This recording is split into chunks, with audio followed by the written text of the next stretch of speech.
Hello and welcome once again to Health Matters. Thanks for joining us. I am Mary Alale Yusuf. Monogenic diseases are caused by alterations in a single gene occurring in all cells of the body. This affects millions of people globally. Haemophilia is an inherited bleeding disorder in which there is a partial or total lack of a vital blood clotting factor. This causes profuse bleeding, sometimes spontaneous. Haemophilia A, called classical hemophilia, is the most common form, while B is less common. This disorder affects more males than females and occurs in all racial groups worldwide.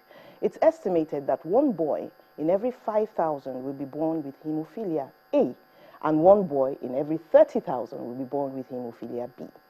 Dr. Fatai Bello is a consultant hematologist at Pathcare Laboratories and a member of the Haemophilia Foundation of Nigeria.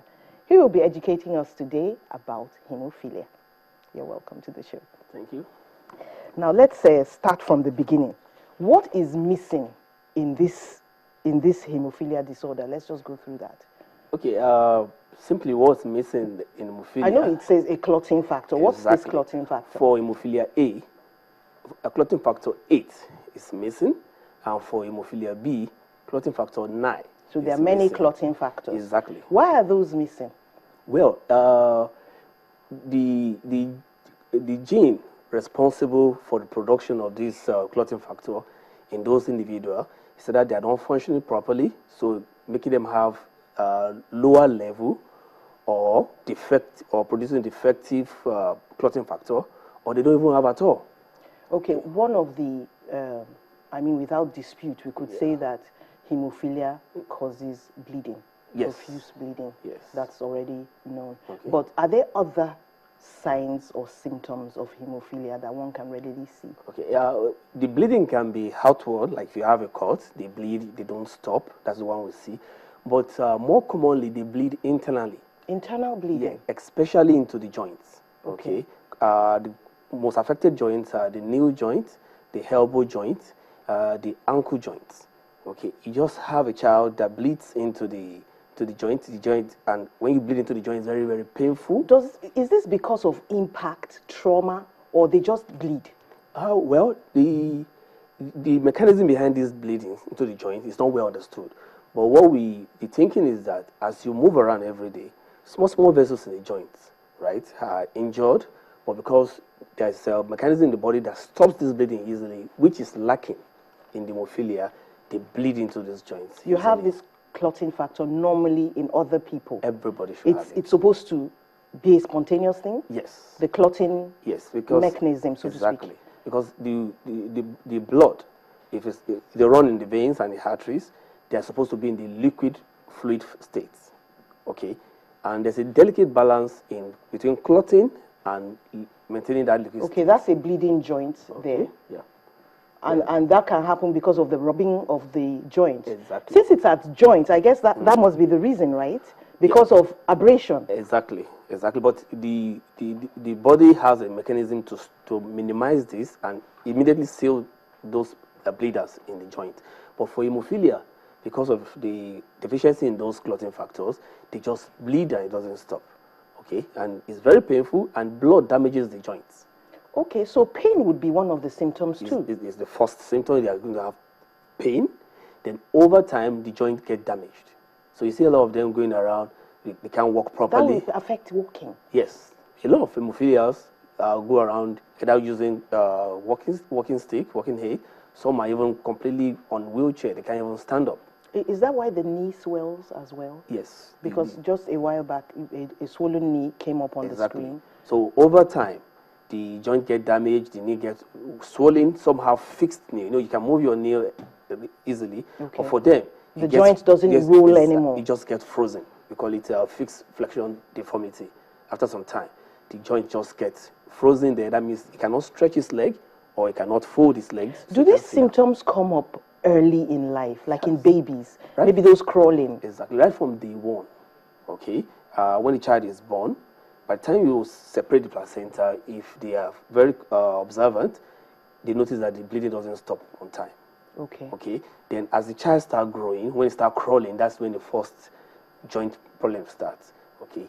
they have joint pains regularly, the child refuses to crawl because once there is pain there, the child will just not crawl. They can't talk, they can't complain. Then as they grow, when they start having tooth eruption, they bleed from the gum. Oh. Okay. Then by the time they grow further and start running around, they fall and bleed easily. They have swollen joints. They have cuts, and that doesn't stop bleeding on time. That's how it goes on and on and on. From what you're saying, it seems that it would be easy enough for even a parent to notice, if they're observant, exactly, that the child just keeps bleeding and it doesn't stop. Exactly. But does it stop eventually, even if you don't go to the hospital? It depends on the severity. For those who have mild hemophilia, it might stop spontaneously. If you just apply pressure, it stops at some time.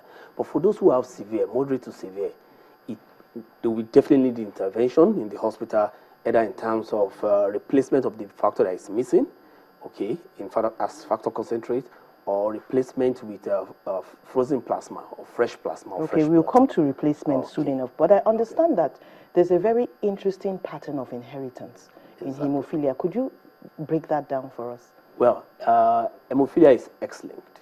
What it means is that, yes, what it means is that in plate summary, it's gotten from the mother. The father doesn't give hemophilia? No. Uh-oh. In the sense that, hemophilia is carried on the X chromosome. Okay. Okay. Everybody gets one chromosome from each parent. Okay. So for a boy, he gets an X from the mom and the Y from the father.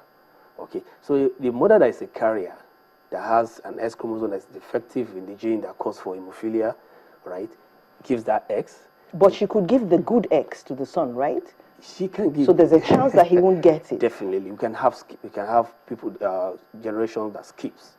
Okay, so if she gives the X that has a defective gene to the child, okay, the boy comes down with hemophilia.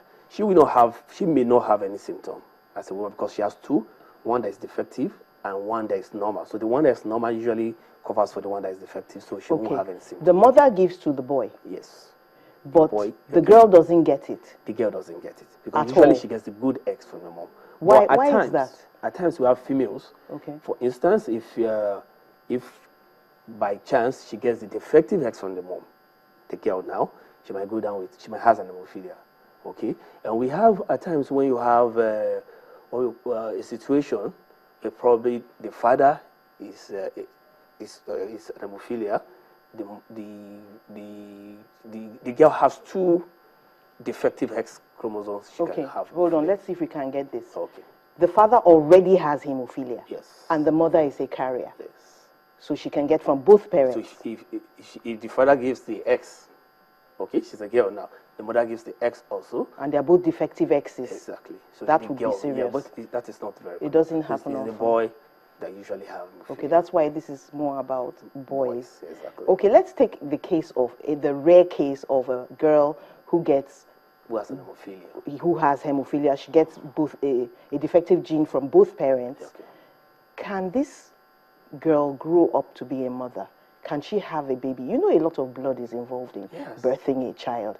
Is it possible? Of course. Hemophilians can live a normal life. Normal? You can live with all that bleeding? Yes, but she has to be on factor concentrates regularly. In the Western world, it's not a problem anymore because right from the birth, when the child is identified as being hemophilia, he or she gets factor concentrate regularly daily. Okay, you get regular factor replacement, so they don't even have to bleed at all, right? So in a situation like that, when the girl is in like a girl situation you are trying to paint, she will have to just be on primary prophylaxis. You don't wait for her to bleed before we give the factor that is deficient. Okay, so she can live a normal life. Okay, for this lady who is planning to have children. Yes. Do you usually have advice about how many children she's able to have? Well, there shouldn't be a limit on how many children she should have. The key thing is that you should know there's a risk of excessive bleed when she's going to have a child, and you make provision for that, and she'll be fine. Is it really that there's more bleeding in hemophilia, or the problem is that the bleeding doesn't stop? The bleeding doesn't stop. the bleeding doesn't stop. So the bleeding, the way the body is wants to start bleeding, those clotting mechanism comes into place and stops the bleeding. But That's in a this natural case, way it doesn't to go. yeah. But for an hemophilia, that does not happen. The bleeding just continues. Is there any danger of bleeding around the face? Into the head? Yes. Yes, there's a danger. They can bleed into any part of the body. Would that be a more severe case or just Of a course, normal of thing? course. Bleeding into the brain is what we call a major bleed. Okay. Okay, because it can be fatal. It can lead to death. The child can go unconscious. We had a little boy that kept complaining recently in this Lagos, kept complaining of headache, was taken from one hospital to the other.